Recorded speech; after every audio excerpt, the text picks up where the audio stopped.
କରିପାରିନି ଏ ସହରିଆ ମୋହ ମୁଁ ଜାଣେ ନାହିଁ। କାହିଁକି ମତେ ଆବଦ୍ଧ କରିପାରିନି ଏ ସହରିଆ ମୋହ ମୁଁ ଜାଣେ ନାହିଁ। ସେଥିପାଇଁ କିଛି ଜଣ ବାନ୍ଧବୀ ମତେ କହନ୍ତି ମୋର ଗାଉଁଲିଆ ଢଙ୍ଗ ଯାଇନି। ହଁ, ମୁଁ ସହରର ଧଳାବତୀରେ ଅଣନିଶ୍ୱାସୀ ହୋଇ ପଡୁଥିବା ଗାଉଁଲି ଝିଅଟି।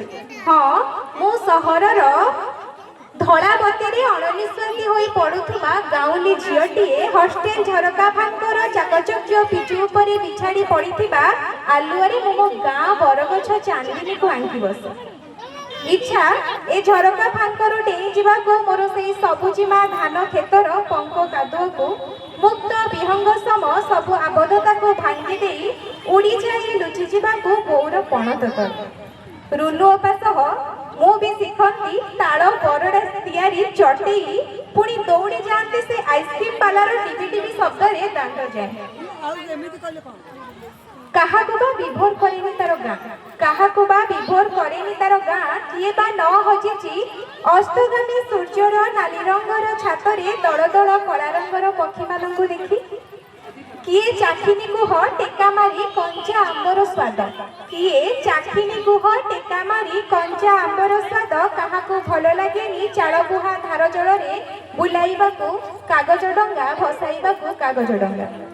ବସନ୍ତ ଋତୁରେ କ'ଣ ଭଲ ଲାଗେନି କୋଇଲିର ସ୍ୱରରେ ସୁର ମିଶେଇ କହିବାକୁ କୁହୁ କୁହୁ। ପଖାଳ ସହ କାହାକୁ ଭଲ ଲାଗେନି ବାରି ବାଇଗଣ, ଆଉ କାହା ଘରେ ସଜଡ଼ା ହୁଏନି ବଢି ଡବା। ବେଳ ବୁଡ଼ିଲା ବେଳେ ଘରମୁଆଁ ଗାଈଙ୍କ ଉଚ୍ଚ ହମାରଡ଼ିରେ କାହା ଘରେ ସଜଡ଼ା ହୁଏନି ସଞ୍ଜବତୀ। ପ୍ରଥମ ବର୍ଷାରେ ମାଟିର ସେ ବାସ୍ନାକୁ ଇଚ୍ଛା ହୁଏ ପିଇଯିବାକୁ ଆମର ସେ ଷ୍ଟିଲ୍ ଗିଲାସରେ ଭରି। କିନ୍ତୁ ସହରର ଚାକଚକ୍ୟ ଜୀବନ ଭିତରେ କିଛି ସହରିଆ ମଣିଷଙ୍କ ପାଖେ ମୋ ଗାଁଟା ଏବେ ଅସନା ହେଇ ପଡ଼ିଛି। ମୋ ଗାଁର କିଟିକିଟି ଅନ୍ଧାରରେ ଚିକମିକ କରୁଥିବା ତାରାମାନଙ୍କ ସଙ୍ଗେ ସହରିଆ କାନ୍ଥର ଲିଚୁବତୀ ସାଙ୍ଗ ହେବାକୁ ବସିଛି। ବସନ୍ତ ଋତୁର ଆମ୍ବ ତୋଟାରୁ ବହି ଆସୁଥିବା ପବନଟା ଆଉ ଏସି ପବନ ପରି ଥଣ୍ଡା ଦେଇପାରୁନି। ଆଉ ମୋ ବୋଉ ପିନ୍ଧୁଥିବା ସୂତା ଲୁଗାଟା କାଳେ ଯୁଗ ସହ ଆଉ ତାଳ ଦେଇପାରୁନି। ଅସଂଖ୍ୟ ଗାଡ଼ି ମୋଟରର ପେଁ ପାଁ ଶବ୍ଦରେ ମୋ ଗାଁ ଭାଗବତ ଟୁଙ୍ଗିର ଶବ୍ଦଟା ହଜି ଯାଇଛି। ନୂଆ ବୋଉ ଏବେ ଆଉ ଓଢ଼ଣା ଟାଣୁନି, ମୁଁ ନାଇଟିରେ କମ୍ଫର୍ଟେବୁଲ ବୋଲି କହୁଛି। ରଜରେ ଲାଗୁନି ଦୋଳି, ହଉନି ପିଠା, ଦେଖୁନି ଆରିସା। ହାତରେ ନାହିଁ ହଳ କି ନାହାନ୍ତି ବଳଦ, ଗୋଠରେ ନାହିଁ ଗାଈ କି ଘଷି ପାରୁନାହିଁ ଆଈ। ଚୁଲିର ଧୂଆଁଟା ଯାଇଛି, ଏବେ LPG ଗ୍ୟାସ୍ ଆସିଛି। ପୁରୁଣା ସାଙ୍ଗ ମୋ ସହର ମୁଆଁ ବର୍ଷକେ ତଳେ ଭେଟ ପଡ଼ିଲେ ଦେଖା ଚାହା।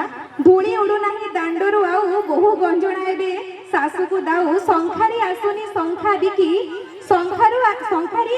ଶଙ୍ଖା ବିକି ନବବଧୂ ଯାଏ ଭାନିଟି ପକେଇ ଯାତ୍ରା ଦେଖି। ଆଜି ଏମିତି ବେଳ ଆସିଛି, ତଥାପି ମତେ ମୋ ଗାଁ ବାସୁଛି। ମୋ ଗାଁର ଜହ୍ନଟା ଏବେ ବି ହସୁଛି। ଘରେ ଏବେ ବି ମୋର ହାଣ୍ଡିଶାଳ ଖଣ୍ଡେ ରହିଛି। ସକାଳୁ ଦୁଆରେ ଗୋଳିଆ ପାଣିଟେ ପଡୁଛି। ଗାଁ ମୁଣ୍ଡରେ ମୋ ଗ୍ରାମ ଦେବତୀ ଏବେ ବି ଚୌକି ପକେଇ ବସିଛି। ନୀଳ ଆକାଶର ନାଲି ସୂର୍ଯ୍ୟଟା ସୁନେଲି କିରଣ ଢାଳୁଛି। ମହାମାନବର ଅନ୍ତର କୋଣେ ମାଟି ମନସ୍କତା ଟିକେ ରହିଛି। ସେଥିପାଇଁ ମୋ ଗାଁ ଏବେ ବି ବଞ୍ଚିଛି। ଜେଜେମା ମୋର ଘର ପିଣ୍ଡାରେ ବସିଛି।